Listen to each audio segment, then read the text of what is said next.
మీరు వినే ఉంటారు మెగా కృష్ణారెడ్డి. ఆయన ఏంటంటే చాలా పెద్ద వ్యక్తి. అంటే గత ఎన్నికల సమయంలో పార్టీలకు ఫండ్ ఇచ్చాడు అనుకుంటే, ఏ పార్టీకి ఎంత ఫండ్ ఇచ్చి ఉంటాడు సార్ తను? మెగా కృష్ణారెడ్డి గారు అనేది మెగా ఇంజనీరింగ్ సంస్థ అధినేతమ్మ.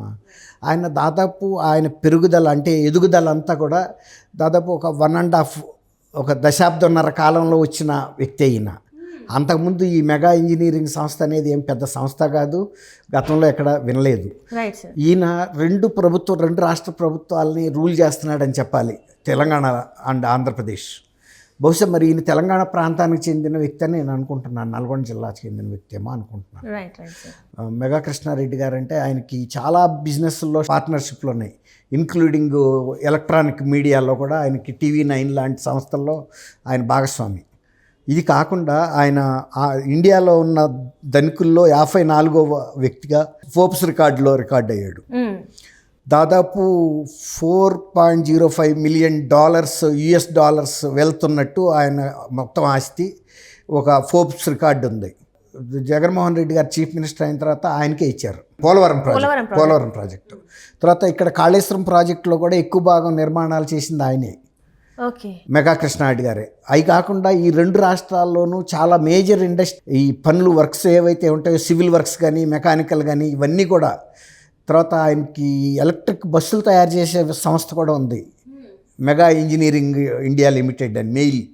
ఇప్పుడు మీకు ఇక్కడ హైదరాబాద్లో కూడా ఆ బస్సులు తిరుగుతున్నాయి, ఎలక్ట్రిక్ బస్సులు ఎక్కువగా ఎయిర్పోర్ట్కి అటు తిరుగుతూ ఉంటాయి. అట్లా ఆయన లేని రంగం లేదు ఇవాళ. అంటే చాలా పెద్ద పారిశ్రామికవేత్తలతో పోటాపోటీగా పెరిగాడు. మెయిన్గా ఇట్లాంటి ప్రాజెక్టుల్లోనే ఆయన బాగా సంపాదించాడు అంటారు. ఇప్పుడు మీరు అడిగింది ఏంటంటే పార్టీ ఫండింగ్ ఏ పార్టీకి ఎంత ఇస్తున్నాడని. ఆయన రెండు రాష్ట్రాల్లోనే కాకుండా జాతీయ స్థాయిలో కూడా ఆయన చాలా ప్రాజెక్టులు టేకప్ చేస్తున్నారు. అది ఆయా ప్రాజెక్టుల్లో ఈయనకి ఎంత మిగులుతుందనే దాన్ని బట్టి ఆయన దానికి ఇస్తాడు. ఇప్పుడు సపోజ్ తెలంగాణలో పనిచేస్తున్నాడు అనుకోండి, ఇక్కడ ఒక 8% అనేది ఒక నామ్గా పెట్టుకున్నట్టు చెప్తా ఉంటారు ఇంజనీరింగ్ అధికారులు. ప్రభుత్వ పెద్దలకి 8% ఇచ్చేయాలి. సపోజ్ ఒక కోటికి సంబంధించిన వర్క్ చేస్తున్నాడు అన్నాడు, 8 లక్షల రూపాయలు ఆయన పార్టీ పెద్దలకి ఇచ్చేయాలి, ప్రభుత్వ పెద్దలకి. ఇక ఇచ్చిన తర్వాత ఇక ఆయనకి ఏ రకమైన ఇబ్బంది లేకుండా చూసుకునే బాధ్యత అధికారులది. ఇక అధికారులకు ఇచ్చే పర్సంటేజ్ అనేది అది ఎస్టాబ్లిష్డ్ అయి ఉంటుంది, పర్సంటేజ్ డిపార్ట్మెంట్కి ఎంత ఇవ్వాలని. ఆ విధంగా ఎవరికి ఏది ఇవ్వాలో ఇచ్చుకుంటా పెరిగిపోతా వెళ్ళిపోయిన వ్యక్తి ఆయన. నిజానికి ఒక ప్రభుత్వానికి ఎంత ఇస్తే రెండో ప్రభుత్వానికి అంత ఇవ్వాలనేం లేదు. అక్కడ ఇంకెక్కువ లాభం కనుక వచ్చింది అనుకోండి ఆయనకి, వాళ్ళకి తెలుసు ప్రభుత్వ నేతలకి ఇతనికి ఎంత మిగులుతుంది అనేది, దాన్ని బట్టి వాళ్ళకి ఫండింగ్ ఇస్తున్నాడు. అది ఇవాళ మెగా కృష్ణారెడ్డి గారి పరిస్థితి. అంటే ఒక కింగ్ మేకర్ లాంటి స్థానంలో ఉన్నాడు మెగా కృష్ణారెడ్డి గారు. సో అదే ఇప్పుడు మీరు చెప్పారు దశాబ్ద కాలంలోనే ఇంత పెద్దగా, దశాబ్ద కాలంలో ఏ రకంగా ఆయన కష్టపడి ఉంటారు సార్? అంటే కష్టపడితే డబ్బులు సంపాదించరమ్మా. కష్టపడితే సాయంత్రానికి ఒక 500-600 వస్తాయి. బాగా పొద్దున్నుంచి గడ్డపార పట్టుకుని తవ్వి చెమటలు కారిస్తే మళ్ళీ ఆ ఒళ్ళు నొప్పులు తగ్గటానికి ఒక క్వార్టర్ తాగాలంటే 200 వెళ్ళిపోద్ది, 600 మిగులుతుంది. ఇక 600తో మళ్ళీ కాపురము తర్వాత ఇన్ని ఉంటాయి కదా కష్టసుఖాలు. ఆడెప్పుడు జీవితం సంపాదించడమ్మా. ఇప్పుడు నాలాగా తెల్లసొక్కా వేసుకుని పైన పైరువీలు చేసుకోగలిగితే గవర్నమెంట్లో సొక్కా నలగదు, కష్టపడక్కర్లేదు, వాళ్ళకి ఇవ్వాల్సింది వాళ్ళకి ఇచ్చేస్తుంటే వాళ్ళు కూడా ప్రాంప్ట్గా ఇచ్చేవాడికి ఇంకా వర్కులు ఇస్తారు. ఎందుకంటే రెండో కంట్రీ తెలవకుండా తీసుకెళ్ళి డబ్బులు ఇస్తున్నాడు అనుకోండి, ఆడేం ప్రచారం చేయడు కదా డప్పు పట్టుకుని నేను పలానా చీఫ్ మినిస్టర్కి ఇంత పర్సంటేజ్ ఇచ్చాను. అట్లా ఒక గుంపనంగా సాగిపోతుంది భార్యాభర్తల సంబంధం లాగా. కాపురంలో ఎప్పుడైనా బయటకు వస్తాయా గుంపనంగా సాగే, ఒకరోజు ఉండనాడు లేని రోజు కలిసి వెళ్ళిపోతూ ఉంటుంది. అట్లా అన్నమాట. వీళ్ళు ప్రభుత్వంలో ఎట్లా పనులు చేయించుకోవాలనే న్యాక్ తెలిసిన వాళ్ళు మాత్రమే జీవితంలో పైకి వస్తారు. అంతేగాని కేబుల్ తవ్వినాడు పెరగడు. ఆ కేబుల్ సంస్థలు ఉంటాయి చూసావా, ఇప్పుడు రిలయన్స్, అంబానీలు, అదానీలు, వాళ్ళు పెరుగుతారు. రోడ్డు తవ్వి ఒక 1.5 గజం లోతులో కేబుల్ వేసుకుంటూ వెళ్తే ఆడికి మిగిలేది ఏముంటుంది? ఇట్లా ఇండస్ట్రియలిస్టులు గవర్నమెంట్లతో ఉండే సయోధ్యతో ఏ గవర్నమెంట్ వచ్చినా వాళ్ళు ఆ ఈక్వేషన్ మెయింటైన్ చేయగలరు. ఎందుకంటే వెళ్తారు, కలుస్తారు, వెళ్ళినప్పుడే ఫస్ట్ మాట్లాడుకుంటారు, ఏమంటే ఏదన్నా మనకి చూడండి మనం కూడా మిమ్మల్ని చూసుకుంటాము, అనే ఒక ఈక్వేషన్ ఏర్పడుతుంది. ఒక్కసారి చూసిన తర్వాత ఒక నది ఒరవడి పడింది అనుకోండి, ఆ ప్రవాహం అలా వెళ్ళిపోతుంది కదా, కొత్త మార్పు తీసుకోదు. కొంచెం మొదట్లో వెళ్ళేటప్పుడే మనం వే క్లియర్ చేయాలి ఒక నీళ్ళని, ఆ తర్వాత అదేదే కోసుకుంటా వెళ్ళిపోయి నీళ్లు ఒక కాలువలాగా ఏర్పడిపోతుంది. అట్లా పెరిగిన వ్యక్తి అంటే ఆయన ప్రభుత్వంలో ఎట్లా పనిచేయాలి ఏంటి అనేది ఆయన క్వాలిఫైడ్ టెక్నీషియన్, టెక్నోక్రాటే. టెక్నోక్రాట్లు అందరూ సక్సెస్ అవ్వలేరు జీవితంలో సక్సెస్ అయ్యే ఫార్ములా కూడా తెలుసుకుని ఉండాలి.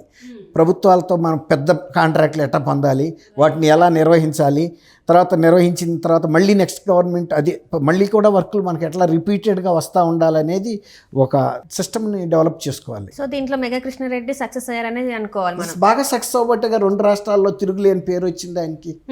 ఏ పెద్ద కాంట్రాక్ట్ వచ్చినా మెగా కృష్ణారెడ్డి అనే చెప్పకుండానే తెలిసిపోద్ది. This project is taken by MEIL అని ఉంటుంది. అంటే మామూలు వాళ్ళకైతే అది తెలియదు మెగా కృష్ణారెడ్డి అని, అంటే మీ బోటి వాళ్ళకి నా బోటి వాళ్ళకి అయితే తెలుస్తుంది మెగా ఇంజనీరింగ్ ఇండియా లిమిటెడ్ అని. అట్లా అంటే ఇప్పుడు కాళేశ్వరం ప్రాజెక్ట్లో కూడా ఆయన అంటే ఇప్పుడు అవినీతి జరిగిందని అయితే వస్తుంది కదా సార్. సో ఆ అవినీతిలో ఈయనకి ఏమన్నా ఉందంటారా సార్? అవినీతి అంటే ఆయన ఆ ప్రాజెక్ట్ని నిర్మాణం చేశాడమ్మా. ఆ నిర్మాణం చేసినప్పుడు తనకు రావాల్సిన లాభం అయితే తనకు వస్తుంది కదా. నిర్మాణం చేసేటప్పుడు నాణ్యత పాటించాల్సిన విషయంలో ఆయన డబ్బులు, నువ్వు నాకు సూపర్వైజర్వి, నేను నీకు డబ్బులు ఇచ్చినప్పుడు నాణ్యత మీద నువ్వు డిమాండ్గా అడగలేవు కదా. నేను నాకు తోచినట్టు నేను కడతాను, మరి నీకు కూడా డబ్బులు ఇవ్వాలి, నీ పై ఆయనకి ఇవ్వాలి, ఆ పై ఆయనకి ఇవ్వాలి. అట్లా గవర్నమెంట్లో ఆయన డబ్బులు ఇచ్చుకుంటా వెళ్ళినప్పుడు కొంత నాణ్యత తగ్గుతుంది, అది సహజం. ఆ తగ్గినప్పుడు మెగా కృష్ణారెడ్డి గారు బాధ్యత అనేది నైతికంగా ఆయన బాధ్యత ఉండదు. టెక్నికల్గా ఒక్కోసారి ఏంటంటే ఒక ప్రాజెక్ట్ పూర్తయిన తర్వాత కూడా 3 ఏళ్ల పాటు మెయింటెనెన్స్ మీరు చేయాలి, 5 ఏళ్ల పాటు చేయాలని టెక్నికల్గా ఉంటాయి. ఇప్పుడు మొన్న మేడిగడ్డ డ్యామ్ కుంగిపోయింది. ఎలాంటి వాళ్ళు ఫస్ట్ రోజు ఏం చెప్పారు, మేము మాదే బాధ్యత, మేము 5 ఏళ్ల పాటు మాదే కాబట్టి మేమే చేస్తాము మా ఖర్చులతో అన్నారు. కానీ తీరా మళ్ళీ ఇప్పుడు ప్రభుత్వం మారి మన ఇరిగేషన్ మినిస్టర్ ఇతర మంత్రుల బృందం వెళ్ళినప్పుడు, 4 మంత్రులు ఆ బృందం వెళ్ళారు కదా, వెళ్ళినప్పుడు మళ్ళీ వాళ్ళు టోన్ మార్చేశారు. మేము ఎందుకు కడతామండి, మీరు వాళ్ళు అడిగారు ఎప్పుడు కడతారు, ఎప్పుడు మొదలు పెడతారంటే మాకు అవసరం లేదండి కట్టేది, మీ ప్రభుత్వ ఖర్చులతో కట్టుకోవాలి, మమ్మల్ని కట్టమంటే కడతాం అంతే తప్ప మా బాధ్యత కాదని టోన్ మారింది. మారినప్పుడు ఆయన వార్నింగ్ కూడా ఇచ్చాడు, మేము నీ మీద కేసు పెడతాం L&T మీదని. సరే L&T మీద కేసు పెట్టినా ఇంకో సంస్థ మీద పెట్టినా ఈ కాంట్రాక్ట్కి సంబంధించిన నియమ నిబంధనలు చాలా అంటే అంతర్జాతీయ స్థాయిలో ఉంటాయి. అంతర్జాతీయ స్థాయిలో ఉన్నప్పుడు తప్పించుకునే అవకాశాలు కూడా అంతా ఉంటాయి. అక్కడ ఎంత పెద్ద కాంట్రాక్ట్కి ఇంత బుక్ ఉంటుంది, అది ఆ బుక్లో ఈ టర్మ్స్ అండ్ కండిషన్స్ లాయర్లు ఎతికి వాళ్ళు తప్పించుకోవడానికి ఎన్నో అవకాశాలు అందులో ఎతుకుతారు. ఎతికినప్పుడు కోర్టులో కేసులు నడిస్తే తప్ప మేడిగడ్డ ప్రాజెక్ట్ అయితే పనిచేయదు. అప్పుడు రాక ఇంతలో ఇంకో 4 కొంగొచ్చు, ఇంకో బ్రిడ్జి కూడా డ్యామ్ కొంగొచ్చు. లీగల్ పోరాటం చేయడానికి కాదు కదా బ్యారేజ్ కట్టింది, రైతులకు నీళ్ళు ఇవ్వటానికి. ఈ పోరాటం చేస్తా కూర్చుంటే ఆడిదేం పోయింది, కంపెనీ వాడికి లీగల్ డిపార్ట్మెంట్ ఉంటుంది, స్టేట్ గవర్నమెంట్కి వీళ్ళు బయట లాయర్లకి ఇచ్చి ₹1 కోటి ఇచ్చి ప్రతి అపీరెన్స్కి సుప్రీంకోర్టులో పెట్టినాయి. ప్రజలకి నీళ్ళు అందవు. సఫరర్స్ ఎవరు అల్టిమేట్గా ప్రజలు, రైతులు. అది ఇప్పుడు ఈ పెద్దాళ్ళు, ఈ పెద్ద పెద్ద ఇండస్ట్రియలిస్టులు ప్రభుత్వం లాబీయింగ్లో ఉండి వాళ్ళు లబ్ధి పొందుతారు, ప్రభుత్వంలో ఉన్న అధికారంలో ఉన్న నాయకులు లబ్ధి పొందుతారు, తర్వాత అధికారులు లబ్ధి పొందుతారు. ఆటోమేటిక్గా సివిల్ ఇంజనీరింగ్లో కానీ ఏదైనా డిపార్ట్మెంట్లో పర్సంటేజ్ అనేది ఉంటుంది. ఏఈకింత, డిఈకింత, ఈకింత, సిఈకింత, ఈఎన్సీకింత.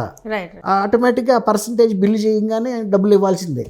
ఇదంతా ఒక సమాంతర వ్యవస్థ.